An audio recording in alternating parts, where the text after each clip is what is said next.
So Scott, are you ready to move to Lisanaville? Maybe the Queen City? Wait, where? Oh, Cincinnati. Cincinnati, all right. So today we're going to hit you with 10 crazy facts about Cincinnati that only locals know. So we're going to break it down and let's start out with the history of Cincinnati. Well, we were just right there, right? So what was the name of Cincinnati before it was Cincinnati? Lisantaville. Which is coincidentally the name of your golf club that you belong that's to, right. Yes. So little known, you'll mostly know Cincinnati as the Queen City, but Lisanaville was back in 1788, right? Yeah. When it was first established. That is correct. Yeah, so Cincinnati has a long, rich history, but most people would not know that. But you'll see the nickname throughout the area, and of course, Cincinnati's big name. We could go into history, but let's be honest, we're just two young kids and we don't quite know it all. I don't know if we want to talk about that. So Cincinnati was actually founded as one of the first cities after the American Revolution, but it changed its name from Lisanaville to Cincinnati because of Cincinnatus, right? His name was Lucius Cincinnatus. I had to look down so I didn't butcher that one. Yes. And he was a Roman statesman that was actually a military leader. So that changed in 1790, I believe it was. And of course, Cincinnati, and the rest is history. So next time you're in Cincinnati, you can always call it the Queen City. And we are the true Queen City because I think Charlotte goes by the Queen City, but I think we're going to take claim first. It's like that who day, who dat stuff. Yes. Yeah, we know where it all started. So of course, in Cincinnati, there's one huge break between the city, and that's east side versus west side. That's stood right. the test of time. It has. There's been Jim Borgman cartoons about it, famous cartoonist here, a political cartoonist. Sure. About the east side and the west side, and where you live says a lot about you. We might as well have Interstate 75 run right through the middle of us. That's right, because that's really the dividing line, right? Is I-75, and Mike grew up as an east sider. I grew up on the west side, so we are east meets west. Although I'm a little bit of a traitor. I don't know if my west side brethren would, take me back because I did move to the east side, which is a rarity in Cincinnati. And we could always get into this. There's all kinds of stereotypes and generalizations, and we have fun with each other. Everybody has a little bantering back and forth. And that's what makes Cincinnati so special. There's just a lot of fun, and we just play with it, right? It comes down to food, location, neighborhoods, sports, all that kind of good stuff. Yes. So it's one of the greatest parts about living in Cincinnati, right? That's right. And as a quick reminder, if you're thinking about moving to Cincinnati, we can help you navigate both the east side and the west side throughout greater Cincinnati and even into northern Kentucky, as we've helped over 3,000 clients move in and out of Cincinnati. So certainly reach out to us and we'd be happy to help you out. All of our contact information is below. But now that we got that out of the way. Well, fun fact, we've actually helped people move from the west side to the east side and the east side to the west side. That's right. So it's and maybe you're the north side, we can take northern Kentucky, it's everywhere. Yep. So now that we've got that out of the way, let's jump into number 3. Yes. So Scott, where did you go to school? Oak Hills High School, baby. How about you? Wait, high school or college? Yeah, this is one of the weird things about Cincinnati. And it's in Cincinnati, when somebody asks you where do you go to school, unlike many other places in the country, it's about your high school. Where did you go to high school? So of course, Oak Hills. I'm a Moeller guy right here, Moeller High School. So it's a huge deal, and it kind of just shows where you're from, where you grew up. It tells a lot about a person. Yeah, there's a lot of high school pride in Cincinnati, and people carry that with them throughout. I know plenty of people who went to Elder. They still wear purple every Friday. Sure. We get a few of them in the office. We do. We have a few in the office. So certainly, where you went to high school says a lot about you. There's a lot of high school pride, and that goes into the athletics. I mean, Friday night football, Friday night lights in Cincinnati. There's been a number of players that have gone to the different high schools here that played in the NFL, and it's something that people just take a lot of pride in. Yeah. So next time you come in and somebody asks you, where did you go to school?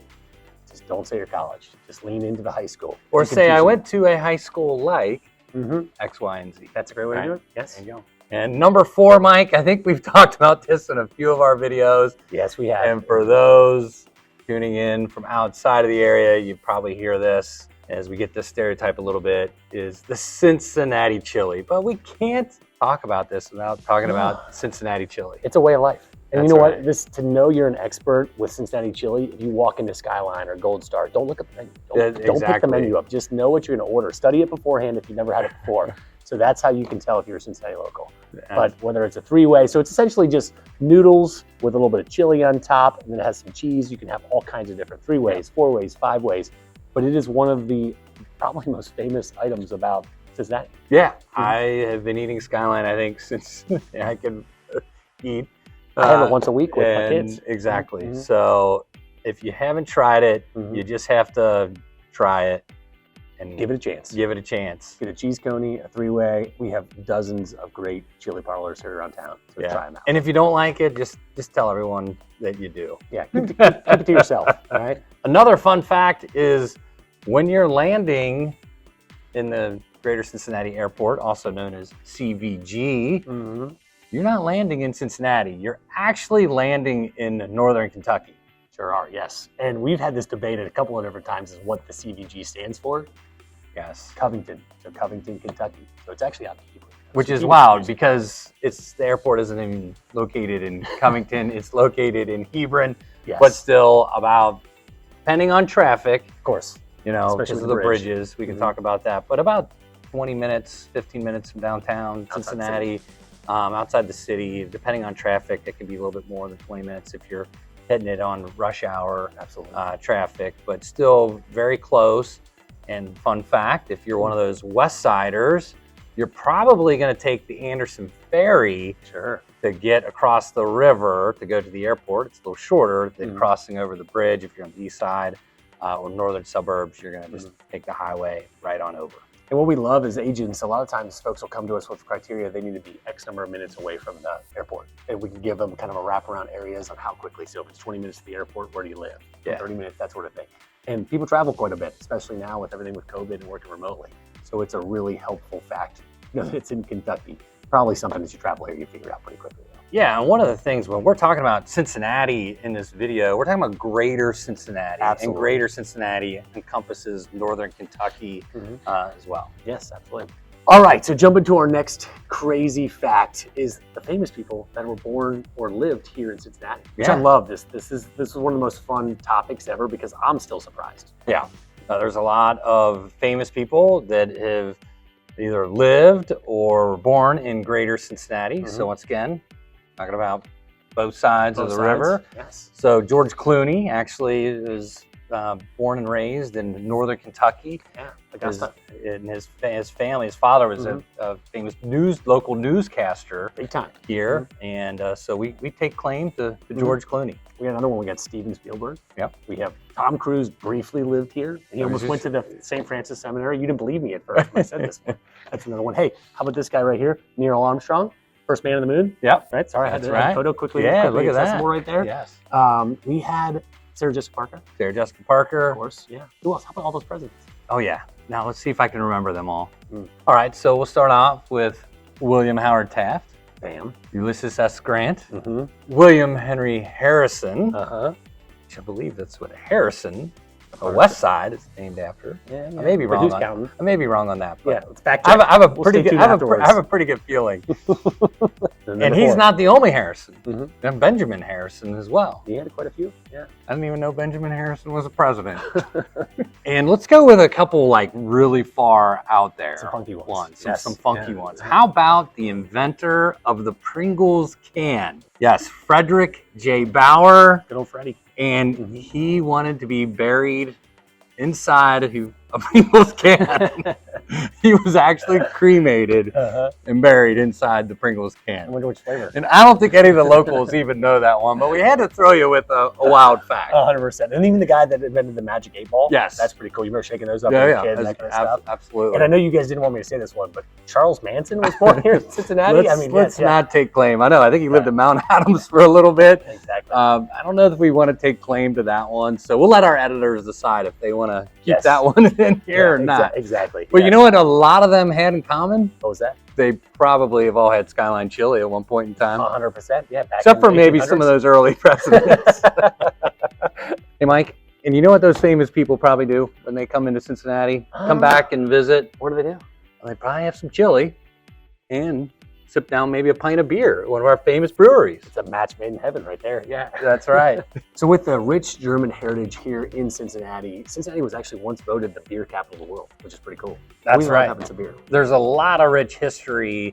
And then even recently with the kind of rebirth of all the craft breweries, there's a number of them that have popped up everywhere. You know, some of our favorites and ones that are well known around Big the country. Rheingeist, Mad Tree, and then there's some of the smaller ones, 50 West. 50 West. Although 50 West isn't really that small, I should No, say. they've grown like crazy. They've grown like crazy, having Mhm. another location. Mhm. MPH right by us. Right by us. One of my the favorite things about the beer history here in Cincinnati is those gigantic beer cellars that are built over the Rhine. Yeah. Those are down there. You can actually take these really cool over the Rhine tours and go tour these. You can go down there. Fortunately, they're tearing a few down for the new FC Cincinnati. They're not quite as good as new refrigerators nowadays, let's be honest though. But that old rich heritage, I think at one point they were producing, there was 36 breweries, they were producing 30 million gallons of beer a year. It's a ton. So kind of pre-prohibition, it was definitely, Cincinnati was at its height. Yes. The beer consumption and brewery and output, for sure. It really was. And another little fun fact is actually going back to some of the famous people. Jim Cook, the founder of Sam Adams, is actually from Cincinnati. Sure is. And actually more Sam Adams is brewed in Cincinnati than it is in Boston, even though it's a Boston lager. Yeah. Claims that. But more Sam Adams is brewed here in Cincinnati. Anywhere else. Pretty cool. It's a rich brewery history, and we love drinking and beer. that German history, which kind of falls in line with our next one. Great segue, Scott. Yeah. Yeah, right into Oktoberfest. Into Oktoberfest, Cincinnati Here with we a go. Z, right? Because of the rich German heritage that we have here. And outside of Munich, Yes. it is the largest Oktoberfest in the world. In the entire world. So second largest Oktoberfest. Yes. And it is a true honor if you lead the chicken dance on Fountain Square, right, to kick off Oktoberfest. Yes, and they moved locations. It was once down in Fountain Square, right? Yes. And now it's moved over to 2nd and 3rd Street, which is getting even more impressive over there. It's just getting bigger and better. And they have all kinds of great food. They have the Wiener Dog race. They have some great events with that. Yeah, absolutely. You know, the little Stein contest, holding the, who can hold the Steins out the longest. Yes. So lots of fun. If you are looking for a great time, good beer, Oktoberfest Cincinnati is one event that you will not want to miss in Cincinnati. Well, Scott, but what month is Oktoberfest in? It's actually in September. Sure is. Yes. Why is that, Mike? No idea. To confuse us. After you have a few drinks, you just don't know what month it is. You know what else pairs well with beer? So many things. But what is this one? Baseball. Baseball. That's right. Cincinnati is home to the first Major League Baseball team, the Cincinnati Red Stockings. Yes, 1868, I believe, 69. 1869. A lot of baseball. And a couple firsts in baseball. And we were the first team to play under the lights in 1935. Yes. So a couple of firsts when it comes to Cincinnati Reds. And we were talking about Oktoberfest being such a huge event in Cincinnati, but another big event is opening day. Yes. You know, it is a Cincinnati holiday. People call off school. And even if you don't make it to the game, there's the parade and lots to do. Cincinnati, it's a big deal. It really is like a holiday in Cincinnati. A lot of those celebrities we were talking before have been in the parade, which is one of the coolest parts. It is you take the day off, you come here, especially your first year in, experience the parade. It is so much fun. They do a great job. And if you can get a ticket to the game, snag a ticket, go to that too. It is a tough ticket to get. Sure is. Even though the Reds haven't been playing as well as we'd all like. Opening day is the toughest ticket in town. Sure is. One of the best games. You will enjoy it. We promise you. And last but not least, let's talk about the Roebling Suspension Bridge, named after John Roebling. Yes. And that bridge may look familiar because it was actually the prototype for the Brooklyn Bridge. Sure was. John Roebling, same architect, that designed the bridge and engineer that did that. And before the Brooklyn Bridge, which is now the longest suspension bridge, the Roebling Bridge was the longest. 1866, and that bridge connects Cincinnati and northern Kentucky. Sure does. I used to live at the Banks, which is so, if you don't know, this obviously the location of this bridge is right between where the Red Stadium currently sits and the Bengal Stadium, right where near the Banks is. And I used to love walking across it. It just feels, you can feel the history as you walk through there. It's such a substantial bridge. And it's normally that bridge when you're watching a Monday night football game, or if the Reds were to make it back to the playoffs and they're taking those city shots.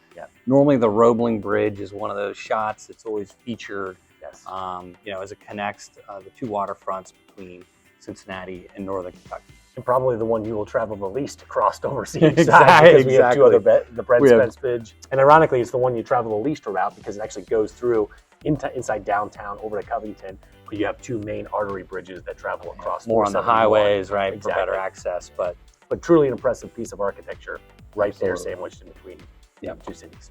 So those are our top 10 crazy facts about Cincinnati. And we love these. We actually did a little bit of extra research just to make sure we got some really special ones. But what's fun about this is Cincinnati has such a vibrant background and history.